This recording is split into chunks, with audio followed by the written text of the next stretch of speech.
ನಿನ್ ರೀ ಎಂಟ್ರಿಗೆ ಎಲ್ಲರೂ ಶಾಕ್ ಆಗ್ತಿದ್ದಾರೆ ಅವರಿ. ಕೃಷ್ಣ ಅಣ್ಣನ್ಗಂತೂ ಒಳ್ಳೆ ಜಲಕ್ ಕೊಟ್ಟೆ. 6 ತಿಂಗಳು ಕಾರ್ ಮುಡ್ತೇ ಇರೋ ಹಾಗೆ ಮಾಡಿದೆ. ಕೃಷ್ಣ ಭಾವನ್ ಕಂಟ್ರೋಲ್ ಮಾಡ್ದ ಹಾಗೆ ನಿಹಾರಿಕನ್ ಕೂಡ ಸರಿಯಾಗಿ ಕಂಟ್ರೋಲ್ ಮಾಡ್ಬೇಕು. ಹೌದು ಅವನಿ, ನಿಹಾರಿಕಾ ಬಾಲ ಕಟ್ ಮಾಡಿದ್ರೆ ಅಣ್ಣನ್ ಬಾಲ ಆಟೋಮೆಟಿಕ್ ಆಗಿ ಕಟ್ ಆಗುತ್ತೆ.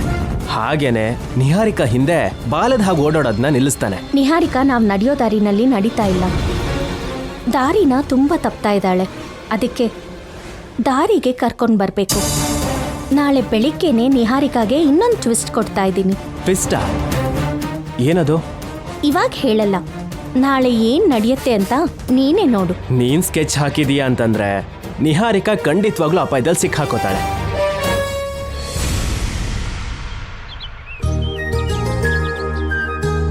ಅಮ್ಮ ಅವರೇ, ಅಮ್ಮ ಅವರೇ, ಯಜಮಾನ್ರೇ, ಯಜಮಾನ್ರೇ, ಯಜಮಾನ್ರೇ,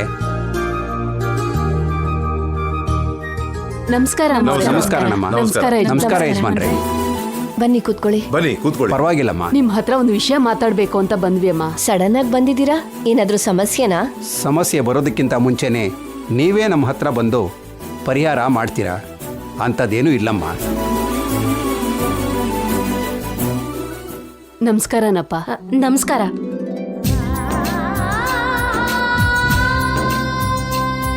ನಮಸ್ಕಾರ. ನಮಸ್ಕಾರ. ನಮಸ್ಕಾರ ಯಜಮಾನ್ರೇ. ನಮಸ್ಕಾರನಮ್ಮ. ನಮಸ್ಕಾರ. ನಮಸ್ಕಾರ. ಊರಲ್ಲೆಲ್ಲರೂ ಚೆನ್ನಾಗಿದ್ದಾರಾ? ಚೆನ್ನಾಗಿದ್ದಾರೆ. ನೀವು ಬಂದಿದ್ದೀರಾ ಅಂದ್ರೆ ಯಾವುದೋ ಸುದ್ದಿನ ತಂದಿರ್ತೀರಾ ಅಂತಾನೆ ಅರ್ಥ. ಏನ್ ವಿಶೇಷ? ನಿಮ್ಮಂಥ ಜಾತಕ ಹೊಂದಿರೋ ಸೊಸೆ ನಿಮ್ಮ ಮನೆಗೆ ಬರಬೇಕು ಅಂತ ನೀವು ತುಂಬ ಕಾಲದಿಂದ ಕಾದಿದ್ರಿ. ಬಂದಿದ್ದಾಳೆ. ಸಂಪ್ರದಾಯದ ಪ್ರಕಾರ ನಡಿಬೇಕಾಗಿರೋ ಕಾರ್ಯಕ್ರಮ ನಡೆದೆ ಚೆನ್ನಾಗಿರುತ್ತಲ್ವಾ? ಏನ್ ನಡಿಬೇಕು ಅಂತ ನೀವು ಯಾವ್ದ್ರ ಬಗ್ಗೆ ಮಾತಾಡ್ತಿದ್ದೀರಿ? ಸುಬ್ರಾಜ್ ಅವರೇ, ಸಂಕೋಚ ಮಾಡ್ಕೊಳ್ದೆ ನೇರವಾಗಿ ವಿಷಯಕ್ಕೆ ಬಂದ್ಬಿಡಿ. ಯಜಮಾನ್ರೇ, ನಿಮ್ಮಮ್ಮ ಅವರು ಶಕುಂತಲಾಮ್ಮ ಅವ್ರ ಹತ್ರದಿಂದ ಮೂಗುತಿ, ಅಮ್ಮೋರ ಪೂಜೆ ಸಂಪ್ರದಾಯಗಳು ವೇದವತಿ ಅಮ್ಮನವ್ರಿಗೆ ಸಿಕ್ತು. ಇವಾಗ ವೇದವತಿ ಅಮ್ಮೋರಿಂದ ನಿಹಾರಿಕಾ ಅಮ್ಮವ್ರಿಗೆ ಆ ಜವಾಬ್ದಾರಿಗಳು ಬರಬೇಕಲ್ವಾ? ಹೌದು, ತಪ್ಪದೆ ಬರಲೇಬೇಕು. ಮತ್ತೆ ಆ ಶುಭ ಕಾರ್ಯನ ಯಾವಾಗ ಮಾಡ್ಬೇಕು ಅಂತಿದ್ದೀರಾ? ಈ ಮಧ್ಯೆ ಮನೇಲಿ ಕೆಲವು ಸಮಸ್ಯೆಗಳು ತಲೆ ಎತ್ತಿದ್ರಿಂದ ಆ ವಿಷಯ ಮುಂದಕ್ಕೆ ಹೋಯ್ತು. ಸದ್ಯದಲ್ಲೇ ಒಳ್ಳೆ ಮುಹೂರ್ತನ ನೋಡಿ ಆ ಕಾರ್ಯಕ್ರಮ ಏನೋ ನಡೆಸ್ಬಿಡೋಣ. ಊರ್ನವ್ರಿಗೆ, ಸುತ್ತಮುತ್ತ ಊರ್ನವ್ರಿಗೆ ನಿಮ್ಮ ಸೊಸೆನ ಯಾವಾಗ ಪರಿಚಯ ಮಾಡ್ತೀರಾ, ಯಾವಾಗ ಮೂಗುತಿನ ಕೊಡ್ತೀರಾ, ಯಾವಾಗ ಪ್ರಸಾದ ತಯಾರಿ ಮಾಡಿಸಿ ಅಮ್ಮನವ್ರಿಗೆ ನೈವೇದ್ಯವಾಗಿ ಇಡ್ತೀರಾ ಅಂತ ಎಲ್ಲರೂ ಮಾತಾಡ್ಕೋತಾ ಇದ್ದೀವಿ, ಕಾಯ್ತಾ ಇದ್ದೀವಿ ಕೂಡ. ಪ್ರಸಾದ ತಯಾರಿಸೋದು ಅನ್ನೋದು ತುಂಬಾ ಮುಖ್ಯವಾದ ವಿಷಯ. ನಮ್ಮತ್ತೆ ನಿಹಾರಿಕಾ ಹತ್ರ ಪ್ರಸಾದನ ಯಾವಾಗ ಮಾಡಿಸ್ತಾರೋ ಅಂತ ನಾವು ಕೂಡ ಕಾಯ್ತಾ ಇದ್ದೀವಿ. ಈ ಊರ್ನವ್ರಿಗೇನು ಕೆಲಸ ಇಲ್ವಾ? ನಮ್ಗಿಲ್ದೇ ಇರೋ ಅವಸರ ಇವ್ರಿಗೆ ಯಾಕೆ? ನನ್ನ ಸರಿಯಾಗಿ ಸಿಕ್ಕಾಕ್ಸಿದ್ರು. ಅದಕ್ಕೆ ಅವನೇನು ಸಪೋರ್ಟ್ ಮಾಡ್ತಿದ್ದಾಳೆ.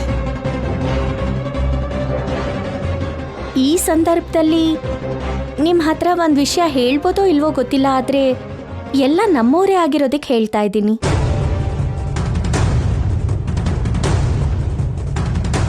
ಮದುವೆ ಆಗಿ ಇಷ್ಟು ದಿನ ಆದರೂ ಇನ್ನೂ ನಿಹಾರಿಕಾ ನಮ್ಮ ದೇವ್ರ ಮನೆ ಒಳಗೆ ಕಾಲಿಡೋದಕ್ಕೆ ಆಗ್ತಾ ಇಲ್ಲ.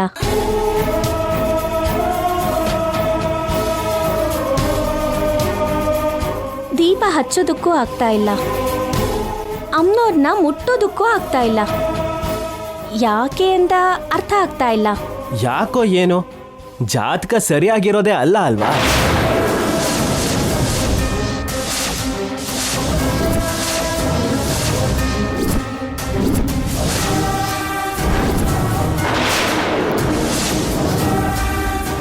ಇದೇನಪ್ಪ ಹೀಗೆ ಹೇಳ್ತಾ ಇದೀಯಾ? 2ನೇ ಸೊಸೆ ಜಾತಕ ವೇದವತಿ ಅಮ್ಮೋರ್ದೆ ಅಲ್ವಾ? ಶ್ರೀಕರ್, ಏನಾ ಮಾತು? ಜಾತಕದಲ್ಲಿ ಏನಾದರೂ ದೋಷ ಇದೆಯೇನೋ ಅಂತ ಹೇಳೋಕೆ ಹೋಗಿ ಹೀಗೆ ಮಿಸ್ ಆಗಿ ಹೇಳ್ಬಿಟ್ಟೆ ಅಮ್ಮ. ಅಮ್ಮ ಸಾರಿ. ಬ್ರದರು, 4 ಜನದ ಮುಂದೆ ನನ್ನ ಹೆಂಡ್ತಿನ ಅವಮಾನ ಮಾಡಬೇಡ. ಅದು ನಮಗೆ ಒಳ್ಳೇದಲ್ಲ. ನೀವು ಹೇಳಿದ ತಕ್ಷಣ ನಮ್ಗೆ ತುಂಬಾ ಭಯನೇ ಆಗೋಯ್ತು. ನಿಹಾರಿಕಾ ಜಾತಕದಲ್ಲಿ ಯಾವ ಥರದ ಸಮಸ್ಯೆನೂ ಇಲ್ಲ. ದಯಮಾಡಿ ನೀವು ಆ ಮಾತನ್ನ ಮನಸ್ಸಲ್ಲಿ ಇಟ್ಕೋಬೇಡಿ. ಹೌದು ರೀ, ರಾಶಿ, ನಕ್ಷತ್ರ, ತಿಥಿ, ವಾರ, ಮಾಸ ಎಲ್ಲಾನು ನಂದು ಅತ್ತೆದು ಸೇಮ್ ಟು ಸೇಮ್ ಇದೆ ಗೊತ್ತಾ? ಹೌದೌದು, ಸೇಮ್ ಟು ಸೇಮ್ ಇದೆ. ಇಲ್ಲಿ ನೋಡಿ ದೊಡ್ಡ ಮನುಷ್ಯರೇ, ನೀವು ಹೇಳ್ಬೇಕಾಗಿದ್ದನ್ನ ಹೇಳಿದ್ರಿ ಅಲ್ವಾ, ಇನ್ನು ಹೊರಡಿ. ನಾವು ಬಂದಿದ್ ವಿಷಯ ಇನ್ನೂ ಹೇಳಲೇ ಇಲ್ಲಪ್ಪ. ಬಂದಿರೋ ವಿಷಯನಾ? ಏನದು? ನಾಳೆ ನಮ್ಮೂರಿನಲ್ಲಿ ಅಮ್ನೋರ್ ಜಾತ್ರೆನ ಮಾಡಬೇಕು ಅಂತ ಅಂದ್ಕೊಂಡಿದ್ದೀವಿ.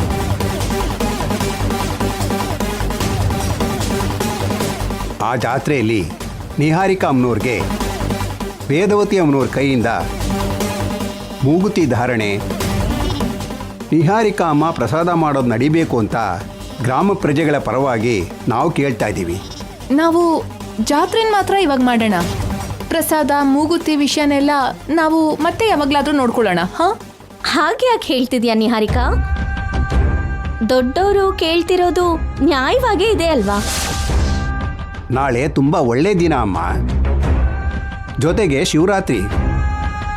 ಅಂಥ ಪವಿತ್ರವಾದ ದಿನದಂದು ನೀವು ಅಮ್ನವ್ರ ಕೈಯಿಂದ ಜವಾಬ್ದಾರಿಗಳನ್ನ ಸ್ವೀಕರಿಸಿದ್ರೆ ಚೆನ್ನಾಗಿರುತ್ತೆ ಅಲ್ವಾ?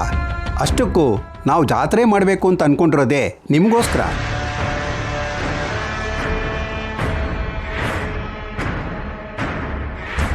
ತುಂಬ ಕಾಲದಿಂದ ನಾವು ಕಾಯ್ತಿರೋ ಅಂತ ಕನಸಮ್ಮ ಇದು, ಇಲ್ಲ ಅನ್ಬೇಡಿ ಅಮ್ಮ. ರೈತರು ಕೇಳ್ತಿರೋದು ಸಮಂಜಸವಾಗೇ ಇದೆಯಲ್ಲ ನಿಹಾರಿಕಾ? ನೀನ್ ಯಾಕೆ ಮುಂದೂಡ್ಬೇಕು ಅಂತ ನೋಡ್ತಿದ್ಯಾ? ಹೌದು ನಿಹಾರಿಕಾ, ಆ ಕಾರ್ಯಕ್ರಮ ನಡೆದು ಹೋದ್ರೆ ಪರಿಪೂರ್ಣವಾಗಿ 10ಊರಿಗೆ ಜೂನಿಯರ್ ವೇದವತಿ ಆಗೋಗ್ತೀಯಲ್ವಾ? ಬಾಬಾ, ನಿಮ್ಮ ಅಭಿಪ್ರಾಯನ ಹೇಳಕ್ ಹೋಗ್ಬೇಡಿ. ನಿಹಾರಿಕನಿಗಿರೋ ಕಷ್ಟ ನಿಹಾರಿಕನಿಗೆ ಮಾತ್ರ ಗೊತ್ತು. ಕಷ್ಟ ಏನಿರುತ್ತೆ ಅಣ್ಣ, ಇದನ್ನ ತುಂಬಾ ಅದೃಷ್ಟ ಅಂತ ಭಾವಿಸ್ಬೇಕಾಗಿರೋ ವಿಷಯ. ಅತ್ತೆ, ಸದ್ಯಕ್ಕೆ ನಾವು ತುಂಬ ಸಮಸ್ಯೆಗಳಿಂದ ಪಾರಾಗಿದ್ದೀವಿ. ನಮ್ಮೂರಿನ ದೊಡ್ಡೋರ್ ಮಾತಿನ ಪ್ರಕಾರ ಹಳ್ಳಿಗೆ ಹೋಗಿ ವೈಭವದಿಂದ ಜಾತ್ರೆ ಮಾಡೋಣ. ನಿಹಾರಿಕಾ ಹತ್ರ ಪ್ರಸಾದ ಮಾಡಿಸಿ ನಿಮ್ಮ ಆಚಾರ ಸಂಪ್ರದಾಯಗಳಿಗೆ ಅವಳೇ ವಾರಸ್ದಾರಳು ಅಂತ ಪ್ರಕಟಿಸೋಣ. ಅವಕಾಶ ಸಿಕ್ತಲ್ಲ ಅಂತ ಇನ್ನಷ್ಟು ಹೇಳ್ತಾ ಇದ್ದಾಳೆ. ನಾನು ಚೆನ್ನಾಗಿ ಯೋಚನೆ ಮಾಡಿದೆ. ನೀವು ಹೇಳಿದ್ದು ಸರಿ ಅಂತ ಅನ್ನಿಸ್ತು. ನಾಳೆ ಎಲ್ಲರ ಸಮ್ಮುಖದಲ್ಲಿ ನಿಹಾರಿಕಾ ಹತ್ರ ಪ್ರಸಾದ ಮಾಡಿಸ್ತೀನಿ. ನೀವು ಹೋಗಿ ನಿಮ್ಮ ಏರ್ಪಾಡು ಮಾಡ್ಕೊಳ್ಳಿ. ಆಯ್ತಮ್ಮ. ಇನ್ನು ನಾವು ನಾವು ಹೋಗಿ ಹೋಗಿ ಬರ್ತೀವಿ. ಒಳ್ಳೇದಾಗ್ಲಿ. ಒಳ್ಳೆಯದು. ಬರ್ತೀನಿ ಯಜಮಾನ್ರೆ, ಯಜಮಾನ್ರೆ. ಬರ್ತೀನಮ್ಮ, ನಡೀರಿ.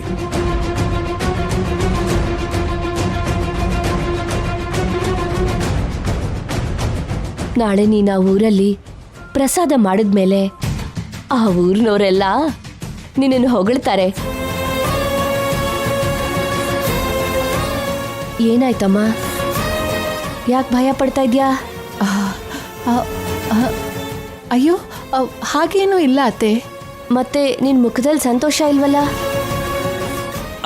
ಅದು ನಿಹಾರಿಕಾ ಒಳಗೊಳಗೆ ಆನಂದ ಪಡ್ತಾ ಇದ್ದಾಳಮ್ಮ. ಸರಿ, ನಾಳೆ ಎಲ್ರೂ ಊರಿಗೆ ಹೋಗೋಣ.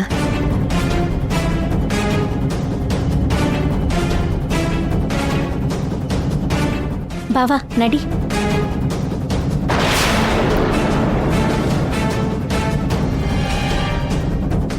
ಅವ್ರು ಸಡನ್ ಆಗಿ ಬಂದು ಈ ಥರ ಸಿಕ್ಕಾಕ್ಸಿದ್ರಲ್ಲ, ಇವಾಗ ಏನು ಮಾಡೋದು ನಿಹಾರಿಕಾ?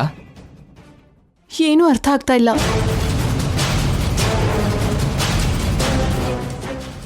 ಒಂದ್ ನಿಮಿಷ. ಯಾಕಮ್ಮ ಇದು? ನಿಮ್ಮಂಥ ದೊಡ್ಡ ಮನೆಯವರು ನಮಗೆ ನಮಸ್ಕಾರ ಮಾಡೋದು ಅಂದ್ರೇನು? ನಿಮ್ಮ ದೊಡ್ಡ ಮನಸ್ಸಿಗೆ ನಮ್ಮ ಕೃತಜ್ಞತೆಯ ಧನ್ಯವಾದಗಳು. ಅಯ್ಯೋ, ನಾವೇನ್ ಮಾಡಿದ್ವಮ್ಮ? ನನ್ನ ಮಾತಿಗೆ ಗೌರವನ ಕೊಟ್ಟು ನಾನು ಫೋನ್ ಮಾಡಿ ಹೇಳ್ತಿದ್ದ ಹಾಗೆ ಬಂದ್ರಿ. ನನ್ನ ಮಾತನ್ನ ನಿಮ್ಮ ಮಾತಾಗಿ ಹೇಳಿದ್ರಿ. ಅದಕ್ಕೆ ತುಂಬ ಸಂತೋಷ ಆಯಿತು. ನೀನು ಹೇಳಿದ್ರಲ್ಲಿ ನ್ಯಾಯ ಇದೆ, ಕುಟುಂಬದ ಕ್ಷೇಮ ಇದೆ. ಜವಾಬ್ದಾರಿಗಳು ಒಂದು ತಲೆಮಾರಿನಿಂದ ಮತ್ತೊಂದು ತಲೆಮಾರಿಗೆ ಸೇರಬೇಕು ಅನ್ನೋ ಉದ್ದೇಶ ಇದೆ. ಇಷ್ಟು ಒಳ್ಳೆ ಕೆಲಸ ನಡಿಬೇಕಾದ್ರೆ ನಾವ್ಯಾಕೆ ಬೇಡ ಅಂತೀವಮ್ಮ? ಮೊದಲಿಂದನೂ ನಿನ್ನನ್ನು ಗಮನಿಸ್ತಾ ಇದ್ದೀವಿ. ನೀನು ಯಾವಾಗಲೂ ಎಲ್ಲರ ಬಗ್ಗೆನೂ ಯೋಚನೆ ಮಾಡ್ತಾ ಇರ್ತೀಯ. ನಿನ್ನ ಜಾತಕ ಸೆಟ್ ಆಗದೆ ವೇದವತಿಯವರ ಜವಾಬ್ದಾರಿ ನಿನಗೆ ಬಂದಿಲ್ಲ, ಆದರೆ ನಿನಗೆ ಸಿಕ್ಕಿದ್ರೆ ಅವರಿಗಿಂತಲೂ ಒಳ್ಳೆ ರೀತಿಯಲ್ಲಿ ನ್ಯಾಯವಾಗಿ ನಡೀತಿ ಅಂತ ಗೊತ್ತಮ್ಮ. ನನ್ನ ಮೇಲೆ ಇಷ್ಟೊಂದು ನಂಬಿಕೆ ಇಟ್ಟಿರೋದಕ್ಕೆ ತುಂಬ ಸಂತೋಷ ಆಗ್ತಾ ಇದೆ. ನಾವಿನ್ನು ಹೋಗಿ ಬರ್ತೀವಮ್ಮ. ಒಳ್ಳೆಯದು, ಕ್ಷೇಮವಾಗಿ ಹೋಗಿ ಬನ್ನಿ.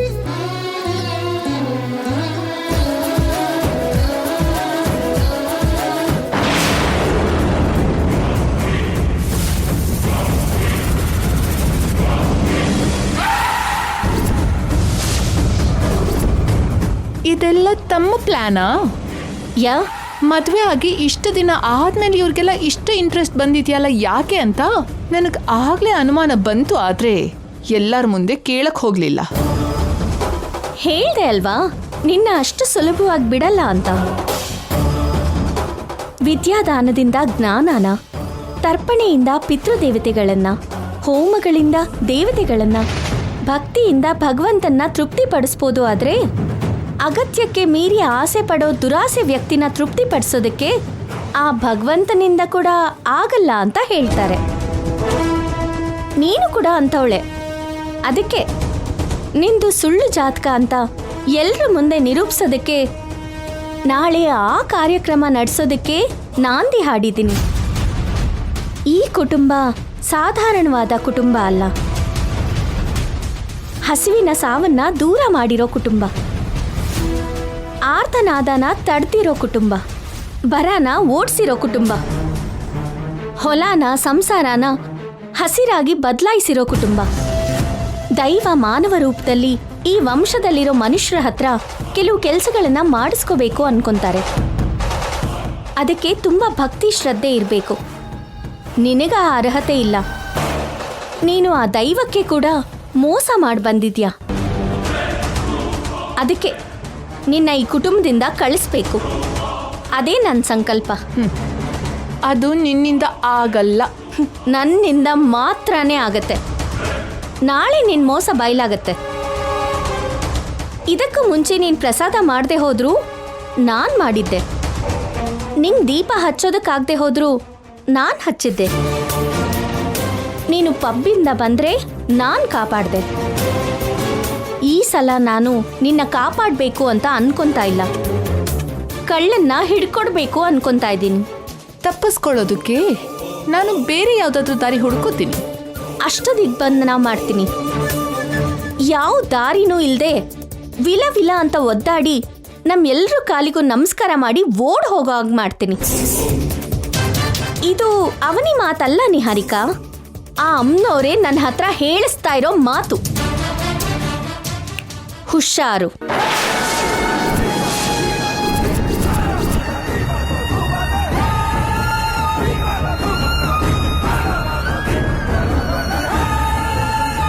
ನಿನ್ನ ಸ್ಪೀಡ್ಗೆ ಇವಾಗಲೇ ಬ್ರೇಕ್ ಹಾಕಬೇಕು, ಇಲ್ಲಾಂದ್ರೆ ನಾನೇ ಬಲಿಯಾಗೋ ಥರ ಇದ್ದೀನಿ.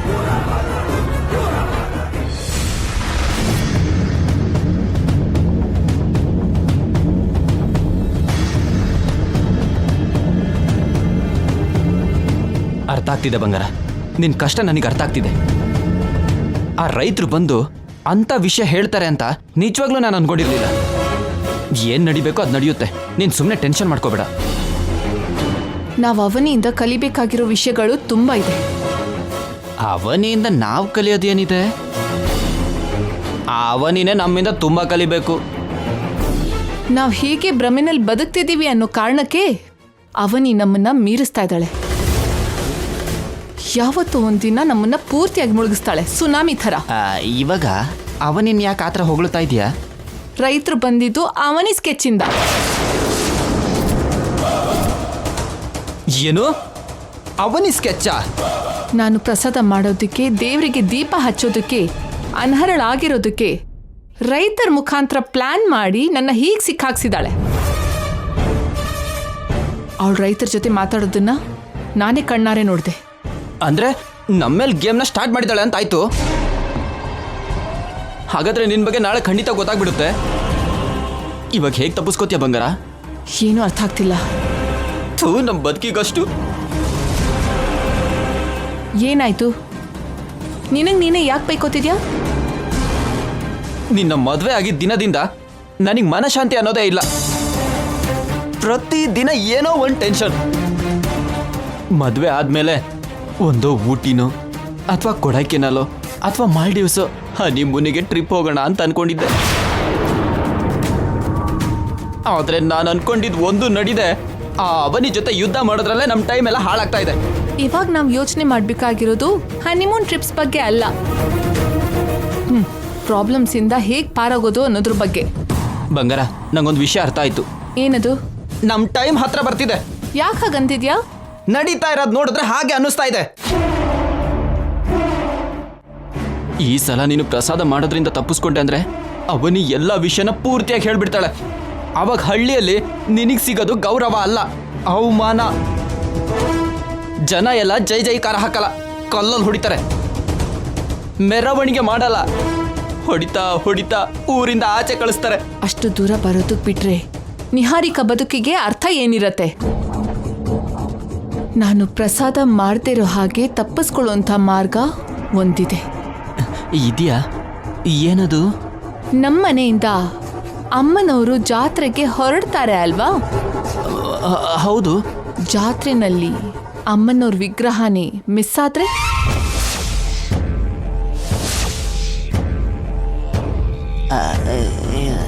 ಹೇಗಾಗುತ್ತೆ? ನಾವೇ ಮಾಡ್ತೀವಿ. ಅಲ್ಲ, ನಾವೇನಕ್ಕೆ ಅದನ್ನ ಮಾಡಬೇಕು? ಅಮ್ಮನವ್ರ ವಿಗ್ರಹ ಮಿಸ್ ಆಗತ್ತೆ. ನಾನು ಪ್ರಸಾದ ಮಾಡ್ತಿರೋ ಹಾಗೆ ತಪ್ಪಿಸ್ಕೋತೀನಿ. ಏನ್ ಮಾತಾಡ್ತಾ ಇದೀಯಾ ಬಂಗಾರ? ಆ ಫಾರಿನ್ ಬ್ಯಾಚ್ ನೆನ್ಪಿದ್ಯಾ? ಇದೆ. ನಮ್ಗೆ ಹೆಲ್ಪ್ ಮಾಡಬೇಕು ಅಂತ ನಿಮ್ಗೆ ಅನ್ಸಿದ್ರೆ ನಮ್ಮನ್ನು ಕಾಂಟ್ಯಾಕ್ಟ್ ಮಾಡಲಿಕ್ಕೆ ಉಪಯೋಗ ಆಗುತ್ತೆ. ತಗೊಳ್ಳಿ. ಆ ಪ್ರಸಾದ ಮಾಡೋದ್ರಿಂದ ತಪ್ಪಿಸ್ಕೊಳ್ಳೋದಕ್ಕೂ ಆ ಫಾರಿನ್ ಬ್ಯಾಚಿಗೂ ಏನಾದ್ರೂ ಸಂಬಂಧ ಇದೆಯಾ? ನಿಹಾರಿಕಾ, ನಿನ್ ಬ್ರೈನಲ್ಲಿ ಏನು ಓಡ್ತಾ ಇದೆ ಅನ್ನೋದು ಸ್ವಲ್ಪ ಕ್ಲಾರಿಟಿಯಾಗಿ ಹೇಳ್ತೀಯಾ? ಆ ಫಾರಿನ್ ಬ್ಯಾಚ್ನ ಭೇಟಿ ಮಾಡೋಣ. ಅವ್ರ ಮುಖಾಂತರ ವಿಗ್ರಹನ ಜಾತ್ರೆಯಿಂದ ಮಾಯ ಮಾಡೋಣ. ಅವಾಗ ಎಲ್ಲರೂ ತಲೆಮಾರುಗಳಿಂದ ಬರ್ತಿರೋ ವಿಗ್ರಹ ಹೋಯ್ತು ಅನ್ನೋ ನೋವಲ್ಲಿರ್ತಾರೆ. ವಿಗ್ರಹ ಇಲ್ಲ ಅಂತ ಅಂದಮೇಲೆ ಪ್ರಸಾದನ ಯಾಕೆ ಮಾಡು ಅಂತಾರೆ? ಹೇಗಿದೆ ಐಡಿಯಾ? ಅವನಿ ಸ್ಕೆಚ್ಗಿಂತ ನಿನ್ನ ಸ್ಕೆಚ್ ತುಂಬ ಭಯಂಕರವಾಗಿದೆ. ಖಂಡಿತವಾಗ್ಲೂ ವರ್ಕೌಟ್ ಏನೋ ಆಗುತ್ತೆ. ಆದರೂ ನಂದು ಒಂದು ಡೌಟ್ ಇದೆ. ಏನು? ವಿಗ್ರಹನ ಟಚ್ ಮಾಡಿದವನು ಅಲ್ಲೇ ಸತ್ತೋಗ್ಬಿಡ್ತಾನಲ್ವಾ? ಹೋಗೋದು ಅವ್ರ ಪ್ರಾಣನೇ ಅಲ್ವಾ, ನಮ್ದಲ್ಲ ಅಲ್ವಾ? ವಿಗ್ರಹಕ್ಕೋಸ್ಕರ ಅವರು ಎಷ್ಟು ಜನ ಬಲಿ ಆಗ್ತಾರೋ ಆಗಲಿ, ನಮಗದ ಅನಾವಶ್ಯಕ. ನಾಳೆ ಜಾತ್ರೆಯಿಂದ ವಿಗ್ರಹನ ಮಾಯ ಮಾಡಬೇಕು ಅಷ್ಟೇ. ಅಯ್ಯೋ ದೇವ್ರೆ, ಒಂದ್ರ ಮೇಲೆ ಇನ್ನೊಂದು ಬಾಣ, ನಂಗಂತೂ ಅರ್ಥನೇ ಆಗ್ತಿಲ್ಲ. ತಕ್ಷಣ ಹೋಗಿ ಅವ್ರನ್ನ ನೋಡೋಣ ಬಾ.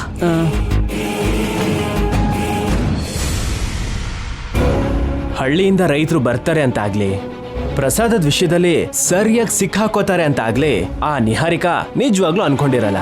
ಬಲೆಗ್ ಸಿಕ್ಕಾಕೊಂಡಿರೋ ಮೀನಿನ ಹಾಗೆ ವಿಲ ವಿಲ ಒದ್ದಾಡ್ತಿರ್ತಾಳೆ. ಇನ್ನು ಇವತ್ ರಾತ್ರಿ ಆ ನಿಹಾರಿಕಾಗೆ ನಿಜವಾಗ್ಲೂ ನಿದ್ರೆ ಬರಲ್ಲ. ಹೌದು ಬಾವ, ನಿಹಾರಿಕಾಗೆ ತುಂಬಾ ಟೆನ್ಷನ್ ಶುರುವಾಗಿದೆ. ಕೆಟ್ಟ ಕೆಲಸ ಮಾಡೋರ್ನ ಆ ಅಮ್ಮನವರು ಸುಮ್ಮನೆ ಬಿಟ್ಬಿಡ್ತಾಳ? ಯಾವುದೋ ಒಂದು ರೂಪದಲ್ಲಿ ಅಂತ ಪರೀಕ್ಷೆನ ಇಟ್ಟೇ ಇಡ್ತಾಳೆ. ಪ್ರಸಾದದ ಸಮಸ್ಯೆಯಿಂದ ಇದಕ್ಕೂ ಮುಂಚೆ ನಿನ್ನಿಂದ ತಪ್ಪಿಸ್ಕೊಂಡ್ಲು. ಇವಾಗ ಹೇಗ್ ತಪ್ಪಿಸ್ಕೋಬೇಕು ಅಂತ ಅಣ್ಣ ಮತ್ತೆ ನಿಹಾರಿಕಾ ಇಷ್ಟೊತ್ತಿಗೆ ಗೋಡೆಗೆ ತಲೆನ ಚಚ್ಕೊಳ್ತಾ ಇರ್ತಾರೆ. ಗೋಡೆಗೆ ತಲೆ ಚಚ್ಕೊಂಡ್ರು, ಚಾವಟಿಯಿಂದ ಮೈಗೆ ಹೊಡ್ಕೊಂಡ್ರು, ಎಷ್ಟೇ ಪ್ರಯತ್ನ ಮಾಡಿದ್ರು ನಿಹಾರಿಕಾ ನಾಳೆ ಅಮ್ಮನವ್ರ ಮುಂದೆಯಿಂದ ತಪ್ಪಿಸ್ಕೊಳಕ್ಕಾಗಲ್ಲ. ಅದು ತುಂಬಾ ಕಷ್ಟ. ಬೆಳಗ್ಗೆ ಆಗೋಷ್ಟ್ರಲ್ಲಿ ನಿಹಾರಿಕಾಗೆ ಏನೋ ಟ್ವಿಸ್ಟ್ ಕೊಡ್ತೀನಿ ಅಂದೆ. ನೀನು ಟ್ವಿಸ್ಟ್ ಕೊಡೋದಕ್ಕೂ ಮುಂಚೆನೆ ನಿಹಾರಿಕಾ ತಲೆ ಮೇಲೆ ದೊಡ್ಡ ಬಾಂಬೆ ಬಿದ್ದಿದೆ. ಹೌದು, ಅಷ್ಟಕ್ಕೂ ನೀನ್ ಕೊಡ್ತೀನಿ ಅಂದ ಟ್ವಿಸ್ಟ್ ಯಾವುದು? ಹಾ, ಇವಾಗ ನಡೆದಿದ್ದೆಲ್ಲ ನಾನ್ ಕೊಟ್ಟ ಟ್ವಿಸ್ಟೇ ಅಲ್ವಾ ಬಾವ? ಏನು? ರೈತರನ್ನ ಕರೆಸಿದ್ದು ನಾನೇ, ರೈತರ ಹತ್ರ ಹಾಗೆ ಹೇಳ್ಸಿದ್ದು ನಾನೇ. ನಿಜಾನಾ? ನಿನ್ನ ಹತ್ರ ಸುಳ್ಳು ಹೇಳ್ತೀನಾ? ಅವನಿ, ನಾನ್ ನಿಜವಾಗ್ಲೂ ಎಕ್ಸ್ಪೆಕ್ಟೂ ಮಾಡಿರ್ಲಿಲ್ಲ. ಥ್ರಿಲ್ಲಿಂಗ್ ಆಗಿರತ್ತಲ್ವಾ ಅಂತ ನಿನ್ನ ಹತ್ರ ಕೂಡ ಮೊದ್ಲೇ ಹೇಳ್ದೆ ಇರೋದು ಇದಕ್ಕೆ. ಟ್ವಿಸ್ಟ್ ಅಂದ್ರೆ ಏನೋ ಆಟ ಆಡಿಸ್ತೀಯ ಅಂತ ಅನ್ಕೊಂಡಿದ್ದೆ, ಆದ್ರೆ ಇಂಥದ್ದು ಅಂತ ನಿಜವಾಗ್ಲೂ ಅನ್ಕೊಂಡಿರ್ಲಿಲ್ಲ.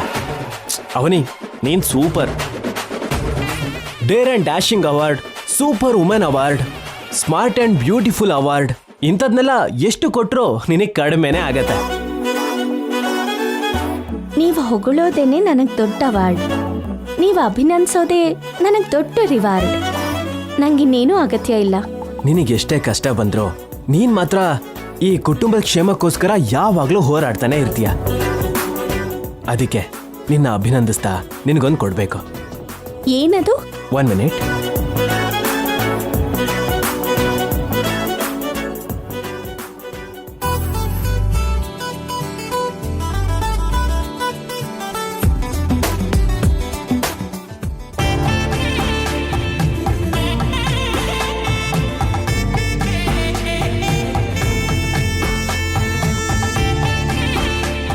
ಒಳ್ಳೆ ಸಮಯ ನೋಡಿ ಕೊಡಬೇಕು ಅಂತ ನಿನಗೆ ಗೊತ್ತಾಗ್ದಿರೋ ಹಾಗೆ ತಗೊಬಂದಿಟ್ಟಿದ್ದೆ. ಇದಕ್ಕಿಂತ ಒಳ್ಳೆ ಸಂದರ್ಭ ಬೇರೆ ಬರುತ್ತೋ ಗೊತ್ತಿಲ್ಲ. ತಗೋ.